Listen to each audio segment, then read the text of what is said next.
I want to go to Pauline Hanson in Canberra in just a minute, but before I do, let me just show you what transpired in the Senate yesterday, just before we went to air, when the Senate President led the Welcome to Country and the One Nation senators, all four of them, turned their backs. I acknowledge the Ngunnawal and Ngambri peoples, who are the traditional custodians of the Canberra area, and pay respects to the elders past and present of all Australia's Indigenous peoples. There you go. Let's go to Pauline Hanson, the One Nation leader and founder, joining us live from Canberra. Good to talk to you, Pauline. Now, you've done this before, but it's the first time you've had a team of senators all turn their back on the President when there's this Welcome to Country going on. Why be so impolite? Chris, I haven't just done it recently, and it wasn't the first time yesterday. I've been doing it for the past 3 years. The other two senators that have now joined me, they are of the same opinion. They have had a gutful of this welcome to Parliament on the parliamentary floor every morning, plus also around the country.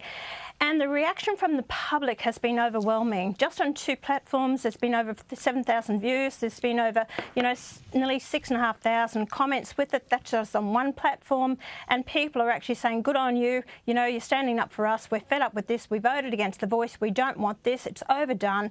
And I didn't do it in front of the Governor-General. This is when Parliament had started, so I wasn't going to be disrespectful then.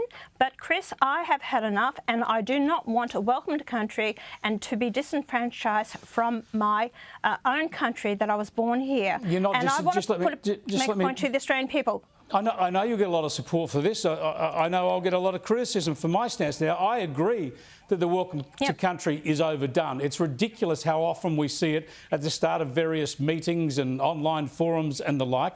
But I think it's a really good initiative in the right place at the right time, the start of the grand final, at the start of some Indigenous events, and surely a place when you're opening Parliament and getting down to proceedings, it's just a respectful way to acknowledge the land that we all live on and the people that were here first and the culture that is ongoing.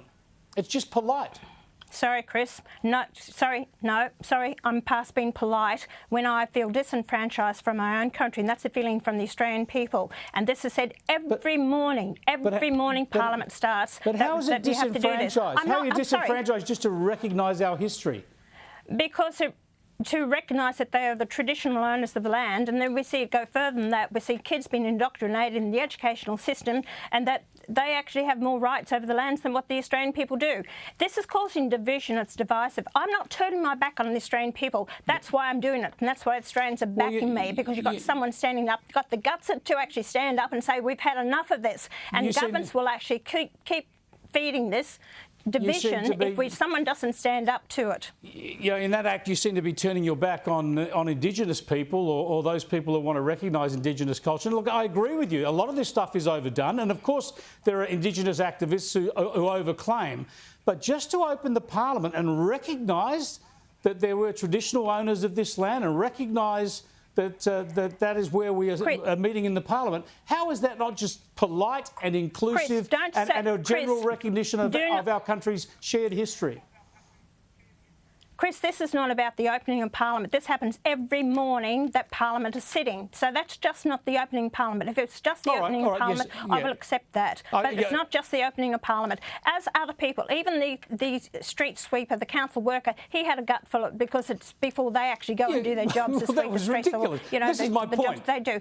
Yes, it is. This is bloody ridiculous. So whether it's his job or whether it's my job, whether he's fed up with putting up with it, but I'm saying I'm fed up with putting up with it as well. So, it's not being disrespectful. I'm not talking my back on Australians. I'm turning my back on these policies and ideologies that are dividing our nation and the tokenism that's going on. It's about time. I've been speaking about this for the last 30 years. And look at the state of this country. It's in one hell of a bloody mess. I'm not pulling a stunt. I'm sticking to my values and my principles and what I believe in. I want to see a united country as one nation, not this division that's happening. And these people are pushing their own agenda. The activists which we see with Lydia Thorpe on the floor of Parliament, have no bloody respect for any of our system, but she is there. So I'm standing up for what I believe in. I am an Australian. I welcome people that are born here and people who actually come from overseas to migrate here.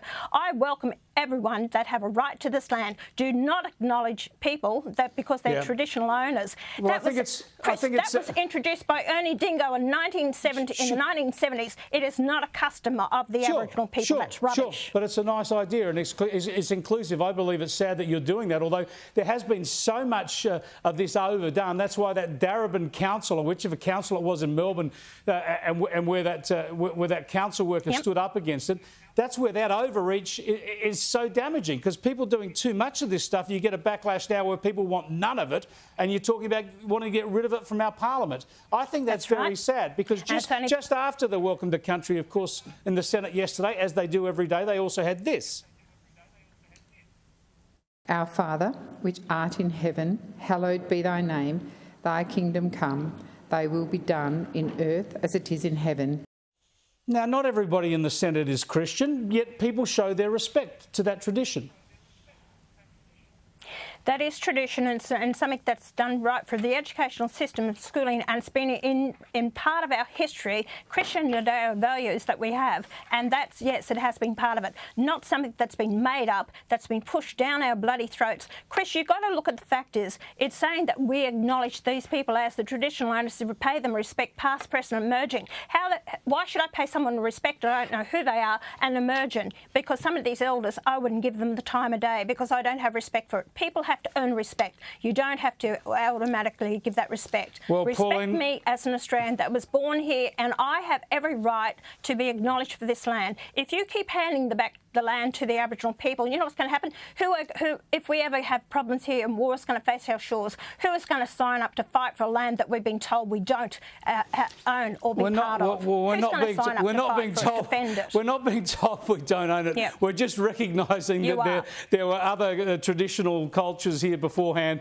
And look, I knew you and I would disagree on this, but it was important to have the debate. Yep. So thanks for joining us, Pauline. I appreciate it.